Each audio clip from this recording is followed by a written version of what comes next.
Balochistan assembly में तमाम जो अपोजिशन जमातें हैं उन्होंने मिलकर वज़ीर आला बलोचिस्तान जाम कमाल के खिलाफ तहरीक के अदम एतमाद जमा करवा दी है। तहरीक के अदम एतमाद 4 नुकाती चार्जशीट है जिसपे हिज़्ब इख्तिलाफ के 16 अरकान के दस्तखत हैं। अच्छा, बलोचिस्तान के वज़ीर आला जाम कमाल खान ने कहा है कि उन्हें सूबाई असम्बली में अपने खिलाफ अदम एतमाद की तहरीक की परवाह नहीं है, मगर वज़ीर आला जाम कमाल ये कहते हैं कि अगर मेरी अपनी जमात और इत्तेहादियों की अक्सरियत ने मुझ पर अदम एतमाद किया तो मैं खुद ही चला जाऊँगा। अच्छा नाज़रीन, बलोचिस्तान असम्बली में वज़ीर आला के खिलाफ जो तहरीक अदम एतमाद है इसकी कामयाबी के लिए 33 अरकान की ज़रूरत है और हिज़्ब इख्तिलाफ के अरकान का दावा यह है कि उन्हें तहरीक अदम एतमाद की कामयाबी के लिए ये जो मतलूबा अरकान की तादाद ये जो 33 बताई जा रही मतलूबा अरकान की हिमायत हासिल है। अब इस वक्त बलोचिस्तान असम्बली में अपोजिशन जमातों के अरकान की जो तादाद है वो 23 है, जिसमें से JUI फे के 11 और BNP मैंगल के 10 और पश्तूनख्वा मिली अवामी पार्टी का 1 रुकन असम्बली है। आज़ाद रुकन असम्बली और साबिक वज़ीर आला नवाब असलम रईसानी की हिमायत भी अपोजिशन के साथ है। अब इस तरह अपोजिशन को कह लें कि 24 अरकान की हिमायत हासिल है, लेकिन वज़ीर आला बलोचिस्तान जाम कमाल के खिलाफ तहरीक अदम एतमाद की कामयाबी के लिए अपोजिशन को 33 अरकान की हिमायत दरकार है। अब क्या वज़ीर आला बलोचिस्तान जाम कमाल के खिलाफ ये जो हिज़्ब इख्तिलाफ की तहरीक अदम है ये कामयाब हो पाएगी? इस पर बात करने के लिए मेरे साथ प्रोग्राम में मौजूद हैं सूबाई वज़ीर तालीम बलोचिस्तान और पार्लिमानी लीडर तहरीक इंसाफ बलोचिस्तान सरदार यार मोहम्मद रिंद साहब। बहुत शुक्रिया सरदार साहब आपका वक्त देने के लिए, ज्वाइन करने के लिए। सरदार साहब, ये जो सिचुएशन है ये आपके सामने है। अपोजिशन जमातों की तरफ से वज़ीर आला के खिलाफ ये जो पेश की गई चार्जशीट है उसमें कहना है कि जी गुज़िश्ता 3 साल के दौरान जो वज़ीर आला हैं जाम कमाल साहब उनकी ख़राब तर्ज़ हुक्मरानी की वजह से बलोचिस्तान में शदीद मायूसी है, बदअमनी है और बेरोज़गारी में भी इजाफा हुआ है। इसके अलावा जो इदारों की परफॉर्मेंस है वो भी ठीक नहीं है, शदीद मुतासिर हुई है। क्या कहेंगे आप इस अपोजिशन की चार्जशीट पर? बिस्मिल्लाहिर्रहमानिर्रहीम। सबसे पहले तो मैं आपका शुक्रगुजार हूँ कि आपने मुझे प्रोग्राम में बुलाया। दूसरी बात यह है कि मौजूदा जो अपोजिशन ने इल्ज़ामात चीफ मिनिस्टर पे लगाए हैं, अब उसकी वजाहत तो वो ख़ुद दे सकते हैं, उनकी अपनी कारकर्दगी क्या है, कैबिनेट के अंदर क्या है। जहाँ तक हम उसके अलाइज़ हैं और मैं उनका कैबिनेट का मिनिस्टर भी हूँ, और शायद आपके नॉलेज में होगा कि 2 महीने पहले मैंने ख़ुद भी रिज़ाइन किया था बजट के दिन, और उसके बाद सारी अलाइज़ पार्टीज़ और हुक्मरान पार्टी 2-3 दफ़ा मेरे घर पे तशरीफ़ लाई और उन्होंने कहा कि असल में जो एजुकेशन है वो मैंने जो ये मिनिस्ट्री एक्सेप्ट की थी उसका एक वजूहत थी, और मैं असल मेन वजूहत ये थी कि मेरा एक विज़न था, एक सोच था, एक मेरा ऐसा एक प्रोजेक्ट था। मैं समझता था कि अगर वो इम्प्लीमेंट हो जाए बलूचिस्तान के अंदर, जिसमें हमारे 33 डिस्ट्रिक्ट्स हैं, 33 रेजिडेंशियल मैं कॉलेजेस बनाना चाहता था और 7 हमारे डिवीज़न हेडक्वार्टर्स हैं जहाँ 8 मैं गर्ल्स कैडेट कॉलेजेस बनाना चाहता था। पाकिस्तान में इस वक्त सिर्फ एक गर्ल्स कैडेट कॉलेज है।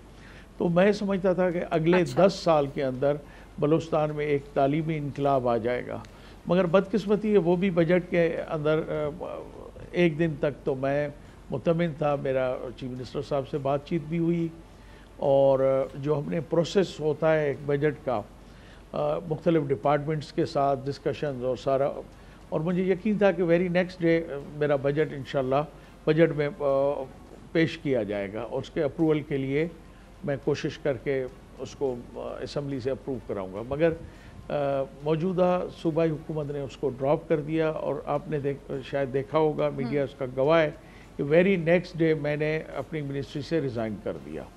अब इस वक्त क्योंकि वोट ऑफ नो कॉन्फिडेंस आया है जाम साहब के ख़िलाफ़ और हम उसके इत्तेहादी हैं और सबसे बड़े इत्तेहादी हैं, हमारे 7 वोट हैं असम्बली के अंदर। तो मैं अभी इस वक्त सूबे के अंदर नहीं हूँ, इंशाल्लाह कल मैं पहुँचूँगा। सबसे पहले तो मैं अपनी पार्लिमानी पार्टी की मीटिंग करूँगा, उनसे उनके व्यूज़ लूँगा, उनसे राय लूँगा और उसके बाद फ़ाइनल फ़ैसला तो हमारी पार्टी के कायद इमरान खान करेंगे। बाकी कारकर्दगी के हवाले से मैंने आपको ये मुख्तसरन बता दिया है। जी आप प्लीज़ कंप्लीट कीजिए। जी अगर हम सेटिस्फाई होते तो फिर क्यों हम रिज़ाइन करते। جی صحیح، ٹھیک ہے. اچھا سر، یہ تحریک عدم اعتماد پیش کرنے کے بعد یہ جو آپ بات کچھ کرنا چاہ رہے ہیں پلیز کمپلیٹ کیجئے گا، میں سن پا رہی ہوں آپ کو، پھر میں اگلا سوال پوچھ لیتی ہوں. آپ کمپلیٹ کیجئے. نہیں میں بات کمپلیٹ کر چکا ہوں، آپ کوشچن کریں پلیز. ٹھیک ہے.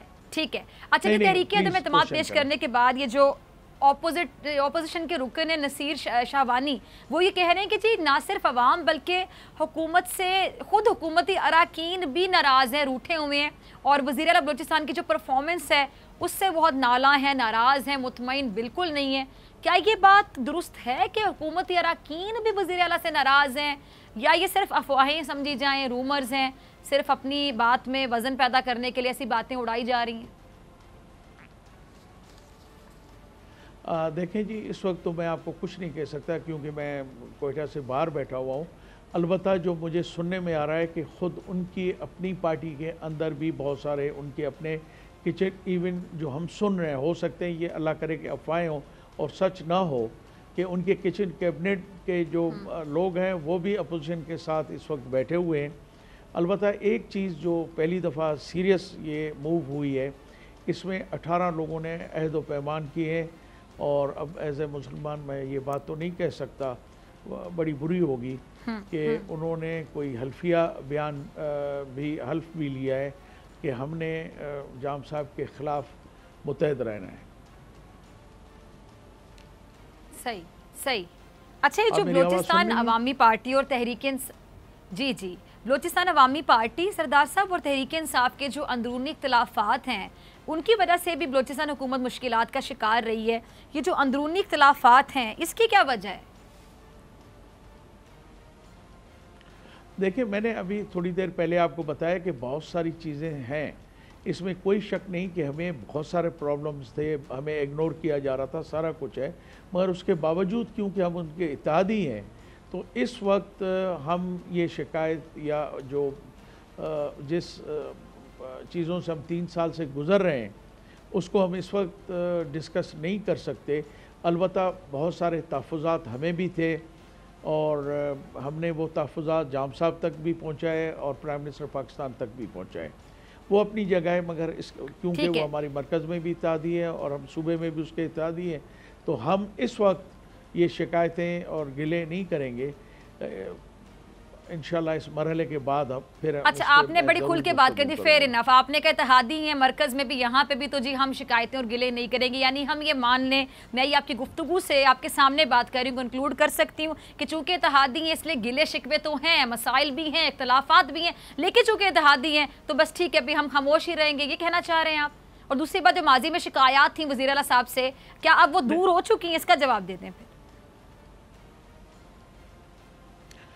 آپ نے دیکھیں 2-3 کوشچن ایک ہی کوشچن میں کر دیے. سب سے پہلے تو میں نے جیسے آپ کو کہا کہ اس وقت جو ہمیں شکایتیں تھیں، اگر شکایتیں نہیں تھیں تو پھر میں نے 2 میری منسٹری تھیں، میں نے کیوں ریزائن کیا تھا، اور تقریباً 2-2.5 مہینے تک میں نے آفس اٹینڈ نہیں کیا تھا. اور جب مجھے بہت سارے دوستوں نے، میرے الائز نے، تو اس کے بعد میں نے کوئی 1 دن کے لیے آفس ریزیوم کیا تھا. میں ابھی جاؤں گا اپنی پارلیمانی، صرف مجھے تو ایشوز اور مسائل نہیں ہیں، پارلیمانی میری پارٹی ہے، میں اس سے بات کروں گا، ان کو اعتماد میں لوں گا. ہم ٹوٹل 7 ممبر ہیں اس وقت پی ٹی آئی کے بلوچستان کے اندر. ہم بیٹھ کے ایک فیصلہ کریں گے اور اس فیصلے کی جو ہوگا تو انشاءاللہ ہم پھر خان صاحب سے بات کریں گے، جو پارٹی فیصلہ کرے گی اس پہ ہم عمل کریں گے. ٹھیک ہے، یعنی وہ جو آپ کہہ رہے ہیں فیصلہ کیا جائے گا بیٹھ کر یا پھر بات کی جائے گی، تو یعنی معاملات حل بھی ہو سکتے ہیں، سولوشن کی طرف بھی جا سکتے ہیں، سیٹلمنٹ کی طرف بھی جا سکتے ہیں. آپ کی بات کا مطلب میں یہ سمجھوں؟ جی ہاں، آپ بجا سمجھ رہی ہیں. ٹھیک ہے جی، ٹھیک ہے. بہت شکریہ سردار صاحب آپ کے وقت کے لیے. سبسکرائب کریں اور بیل دبائیں تاکہ کوئی خبر رہ نہ جائے.